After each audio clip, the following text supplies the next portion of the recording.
ವಿಷ್ಣೋನಕಂ ವೀರ್ಯಾಣಿ ಪ್ರವೋಚಯ್ಯ ಪಾರ್ಥಿವಾನಿ ವ್ಯಪಮೇರಜಾಗಂ ಸಿಯೋ ಹಸ್ಕಭಾಯದುತ್ತರಗಂ ಸದಸ್ಸಂ ವಿಚಕ್ರಮಾಣಸ್ತೇಧುರ್ಗಾಯೋ ವಿಷ್ಣೋರರಾಟಮಸಿ ವಿಷ್ಣೋ ಪೃಷ್ಠಮಸಿ ವಿಷ್ಣೋ ಸ್ನಪ್ರಯಸ್ತೋ ವಿಷ್ಣೋ ಸೂರ್ಯಸಿ ವಿಷ್ಣೋ ಧ್ರುವಮಸಿ ವೈಷ್ಣವಮಸಿ ವಿಷ್ಣವೇ ತ್ವಾಹ ನಾರಾಯಣಾಯ ವಿದ್ಮಹೇ ವಾಸುದೇವಾಯ ಧೀಮಹಿ ತನ್ನೋ ವಿಷ್ಣು ಪ್ರಚೋದಯಾತ್. ಪದ್ಮಪ್ರಿಯೇ ಪದ್ಮಿನಿ ಪದ್ಮಹಸ್ತೆ ಪದ್ಮಾಲಯೇ ಪದ್ಮದಲಾಯತಾಕ್ಷೆ ವಿಶ್ವಪ್ರಿಯೇ ವಿಶ್ವಮನೋನುಕೂಲೆ ತದ್ವಾದ ಪದ್ಮಂ ಮಹಿ ಸನ್ನಿಧತ್ವ. ಮಹಾದೇವ್ಯೇಶ್ಚ ವಿದ್ಮಹೇ ವಿಷ್ಣುಪತ್ನೈ ಚ ಧೀಮಹಿ ತನ್ನೋ ಲಕ್ಷ್ಮೀ ಪ್ರಚೋದಯಾತ್. ಸಮಸ್ತ ವೀಕ್ಷಕರಿಗೆ ಶ್ರೀಧರ ಭಟ್ಟಾಚಾರ್ಯ ಗುರೂಜಿ ಮಾಡುವ ನಮಸ್ಕಾರಗಳು. ಈ ಮಾಸ ಫೆಬ್ರವರಿ ಮಾಸ ಮೀನರಾಶಿ.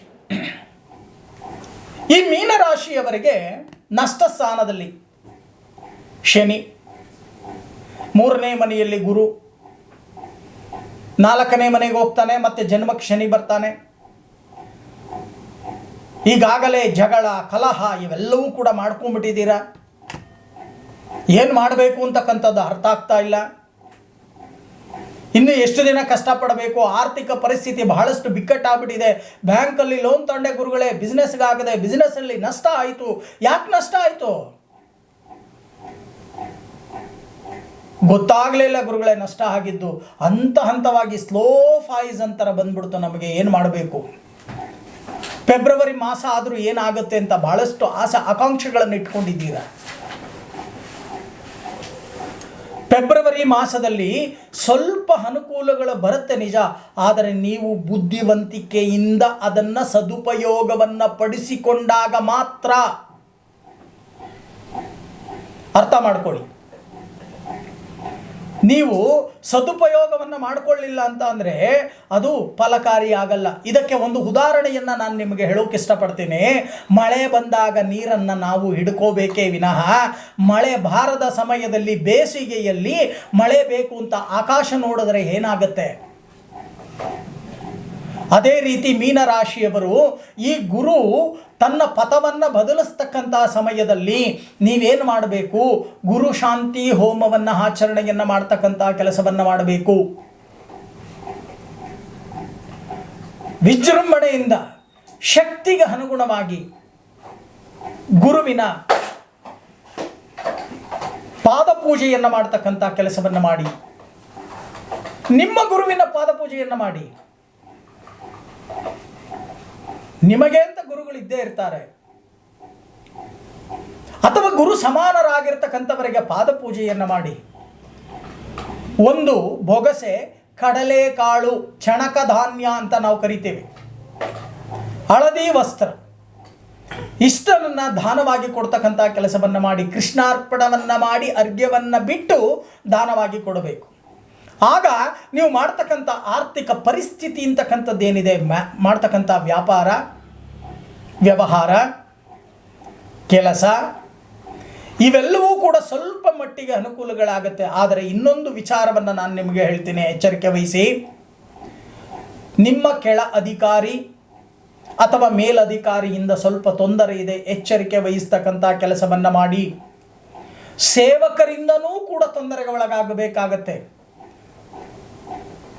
ರಾಹು ನಷ್ಟದಲ್ಲಿ ಸಂಚಾರವನ್ನು ಮಾಡ್ತಕ್ಕಂಥ ಸಮಯದಲ್ಲಿ ಅಲ್ಲೇನಾಗುತ್ತೆ? ರಾಹುಗ್ರಸ್ತ ಸ್ತ್ರೀ ದೋಷ ಅಂತಕ್ಕಂಥದ್ದು ಬರುತ್ತೆ. ಹೆಣ್ಣು ಮಕ್ಕಳ ವಿಚಾರದಲ್ಲಿ ಜಾಗ್ರತೆಯನ್ನು ವಹಿಸಿ. ಈಸಿಯಾಗಿ ಮೂವ್ ಮಾಡಲಿಕ್ಕೆ ಹೋಗಬೇಡಿ. ಯಾರಾದರೂ ಹೆಣ್ಣು ಮಕ್ಕಳು ಹಲ್ಬಿಟ್ರೆ ಸಾಕು, ನೀವು ಬೇರೆ ರೀತಿ ಏನೋ ತಿಳ್ಕೊಂಡು ಏನೋ ಮಾತಾಡೋಕೆ ಹೋಗಿ ಅದೇನೋ ಆಗಿ ಇಲ್ಲದೇ ಇರತಕ್ಕಂಥ ಸಮಸ್ಯೆಗಳ ಕ್ರಿಯೇಟ್ ಆಗಿ ಮತ್ತೆ ಮಾನಹಾನಿ ಆಗ್ತಕ್ಕಂಥ ಸಾಧ್ಯತೆಗಳೂ ಕೂಡ ಹೆಚ್ಚಾಗಿ ಕಂಡುಬರುತ್ತೆ. ಜಾಗ್ರತೆಯನ್ನು ವಹಿಸ್ತಕ್ಕಂಥ ಕೆಲಸವನ್ನು ಮಾಡಿ. ಯಾಕೆ ಈ ಮಾತನ್ನು ನಾನು ಹೇಳ್ತಾ ಇದ್ದೀನಿ ಅಂತಂದರೆ, ರಾಹು ಮೀನರಾಶಿಯಲ್ಲೇ ಸಂಚಾರವನ್ನು ಮಾಡ್ತಾ ಇದ್ದಾನೆ, ಮತ್ತೆ ನಷ್ಟಕ್ಕೆ ಬರ್ತಾನೆ. ಇನ್ನೇನು? ರಾಹು ಅಧರ್ಮಕಾರಕ. ಎಲ್ಲ ಗ್ರಹಗಳು ಭೂಮಿಗೆ ಪ್ರದಕ್ಷಿಣಾ ಪಥದಲ್ಲಿ ಸುತ್ತಿದ್ದಾರೆ. ಈ ರಾಹು ಮತ್ತು ಕೇತು ಅಪ್ರದಕ್ಷಿಣಾ ಪಥದಲ್ಲಿ ಸುತ್ತುತ್ತಾರೆ. Clockwise, anticlockwise. ಅರ್ಥ ಮಾಡ್ಕೊಳ್ಳಿ. ಅಂತ ಸೂರ್ಯ ಚಂದ್ರರೇ ರಾಹು ಕೇತುಗಳಿಗೆ ಮರೆಮಾಚ್ತಾರೆ. ರಾಹು ಕೇತುಗಳು ಸೂರ್ಯ ಚಂದ್ರರನ್ನ ಮರೆಮಾಚ್ತಾರೆ. ಗ್ರಹಣ ಅಂತಕ್ಕಂಥದ್ದು ಆಚರಣೆ ಮಾಡಲ್ಲ. ಇವತ್ತು ಸೈನ್ಸೇ ಹೇಳ್ತಾ ಇದೆ, ಸೂರ್ಯಗ್ರಹಣದಲ್ಲಿ ವಿಷದ ಕಿರಣಗಳು ಭೂಮಿಗೆ ಸ್ಪರ್ಶವಾಗುತ್ತೆ ಅಂತ ಹೇಳುತ್ತೆ ಸೈನ್ಸ್. ವಿಜ್ಞಾನ ಏನು ಹೇಳ್ತಾ ಇದೆ? ಬಹಳಷ್ಟು ಜನ ಅಂದ್ಕೊಂಡಿದ್ದೀರಾ ಗ್ರಹಚಾರ ಅಂತಕ್ಕಂಥದ್ದು ಯಾರನ್ನು ಕೂಡ ಬಿಡಲ್ಲ. ಯಾಕೆ ಈ ಮಾತನ್ನು ನಾನು ಹೇಳ್ತಾ ಇದ್ದೀನಿ ಅಂದರೆ, ಒಂದು ಕಡೆ ಜನ್ಮದಲ್ಲಿ ರಾಹು ಫೆಬ್ರವರಿ ತಿಂಗಳಲ್ಲಿ ಅವನಿನ್ನೇನು ಬಿಡ್ತಕ್ಕಂಥ ಸಮಯ, ಅಪಕೀರ್ತಿ ಕಿರೀಟವನ್ನು ಇಟ್ಬಿಡ್ತಾನೆ ನಿಮ್ಮ ತಲೆ ಮೇಲೆ. ಜಾಗ್ರತೆಯನ್ನು ವಹಿಸಿ. ಈ ರಾಹುವಿನ ದೃಷ್ಟಿ ಅಂತಕ್ಕಂಥದ್ದು ಏನಿದೆಯೋ ದಾಂಪತ್ಯದಲ್ಲೂ ಹೊಡಕನ್ನು ತಂದುಬಿಡುತ್ತೆ.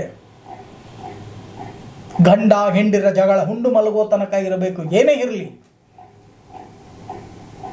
ಕೂತು ಸಮಾಧಾನವಾಗಿ ಮಾತನಾಡಿ ಬಗೆಹರಿಸ್ಕೊಳ್ತಕ್ಕಂಥ ಕೆಲಸ ಮಾಡಿ. ಗಂಡ ಹೆಂಡರ ಜಗಳ ಹುಂಡು ಮಲಗದ ಮೇಲೆ ಸ್ಟಾರ್ಟ್ ಆಯಿತು ಅಂದರೆ ನಾನಾ ರೀತಿಯ ಸಮಸ್ಯೆಗಳಾಗತ್ತೆ. ಅದನ್ನು ಮಾಡ್ಕೋಬೇಡಿ.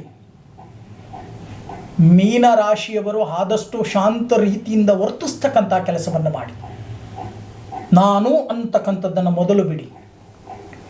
ಮನೆಯಲ್ಲಿ ನಾನು ಹೇಳಿದ್ದೇ ನಡಿಬೇಕು, ನಾನು ಹೇಳಿದ್ದೇ ಆಗಬೇಕು, ನಾನು ಹೇಳಿದ್ದೇ ಸಾರು ಮಾಡಬೇಕಿವತ್ತು ನನ್ನ ಹೆಂಡತಿ. ಬಿಡಿ ಅದನ್ನು. ಯಾಕೆ ಅಂತ ಅಂದರೆ, ಸಂಪೂರ್ಣ ಭೂಮಿಯಲ್ಲಿ ನೀರಲ್ಲಿ ಮುಳುಗಿದಾಗ ಮೇಲೆ ಹತ್ತಲಿಕ್ಕೆ ಯಾರೂ ಬರಲ್ಲ. ಅದಕ್ಕೆ ಗ್ರಾಮೀಣ ಭಾಷೆಯಲ್ಲಿ ಹೇಳ್ತಾರೆ, ಕುರಿ ಹಳ್ಳಕ್ಕೆ ಬಿದ್ದರೆ ಹಾಳೆಗೊಲ್ಲೊಂದು ಕಲ್ಲು ಅಂತ. ಯಾವ ಸಂಬಂಧಿಕರು ಬರಲ್ಲ. ನೀವು ಚಲಾವಣೆಯಲ್ಲಿ ಇದ್ದರೆ ಮಾತ್ರ ನಿಮಗೆ ಬಂಧುಗಳು ಮಿತ್ರರು ಪ್ರತಿಯೊಬ್ಬರೂ ಕೂಡ.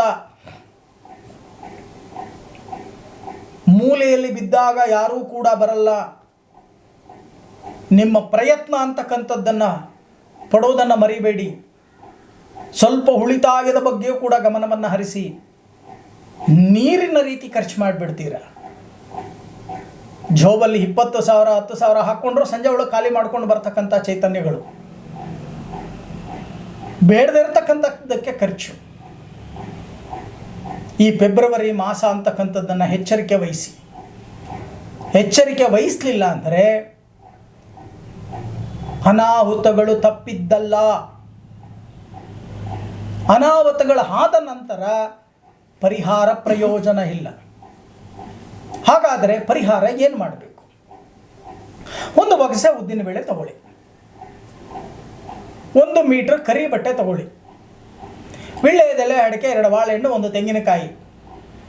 ನಿಮ್ಮ ಭಗವಂತ ನಿಮಗೆ ಶಕ್ತಿಗೆ ಏನು ಕೊಟ್ಟಿದ್ದಾನೆ? ಒಂದು 10 ರೂಪಾಯಿ ಕೊಡ್ಬೋದಾ? ಒಂದು 11 ರೂಪಾಯೋ, 21 ರೂಪಾಯೋ, 51 ರೂಪಾಯೋ, 101, 501, 1001 ನಿಮ್ಮ ಶಕ್ತಿಗೆ ಅನುಗುಣವಾಗಿ. ಶನಿವಾರ ಪ್ರಾತಃ ಕಾಲದಲ್ಲಿ ಬ್ರಾಹ್ಮಿ ಲಗ್ನದಲ್ಲಿ ಎದ್ದು ಸರಿಯಾಗಿ ಕೇಳಿಸ್ಕೊಳ್ಳಿ. 4:45 ಬ್ರಾಹ್ಮ ಮುಹೂರ್ತ ಅಂತ ನಾವು ಕರಿತೇವೆ.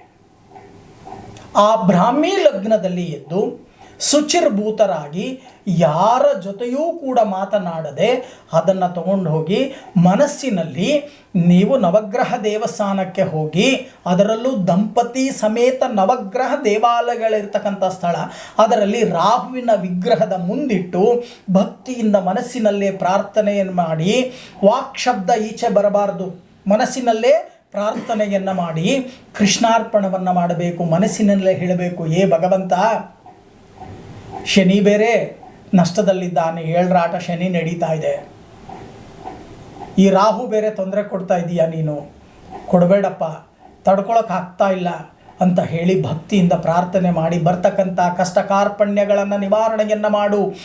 ರಾಹುಗ್ರಹ ಅಂತ ಹೇಳಿ ಕೃಷ್ಣಾರ್ಪಣವನ್ನು ಮಾಡಿ, ಮಾಷಧಾನ್ಯ, ಧೂಮ್ರ ವಸ್ತ್ರದಾನ, ಅದಕ್ಕೆ ಕೃಷ್ಣಾರ್ಪಣವನ್ನು ಮಾಡಿ, ನಂತರ ಆಂಜನೇಯನ ದೇವಾಲಯಕ್ಕೆ ಹೋಗಿ ಪ್ರದಕ್ಷಿಣಾ ನಮಸ್ಕಾರವನ್ನು ಮಾಡಿ, ದೀರ್ಘದಾಂಡ ನಮಸ್ಕಾರವನ್ನು ಮಾಡಿ, ಜೊತೆಗೆ ಒಂದು 10 ನಿಮಿಷ ಕೂತು ಬ್ರಹ್ಮಚಾರಿ ಬ್ರಾಹ್ಮಣನಿಗೆ ಅದನ್ನು ಕೊಟ್ಟು ನಮಸ್ಕಾರವನ್ನು ಮಾಡಬೇಕು. ಚೆನ್ನಾಗಿ ಜ್ಞಾಪಕ ಇಟ್ಕೊಳ್ಳಿ.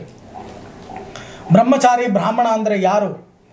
ಕಾಮದೃಷ್ಟಿ ಇಲ್ಲದೆ ಇರತಕ್ಕಂಥವನು, 7 ವರ್ಷದ ಒಳಗಡೆ ಇರ್ತಕ್ಕಂಥವನು ಬ್ರಹ್ಮಚಾರಿ ಬ್ರಾಹ್ಮಣ.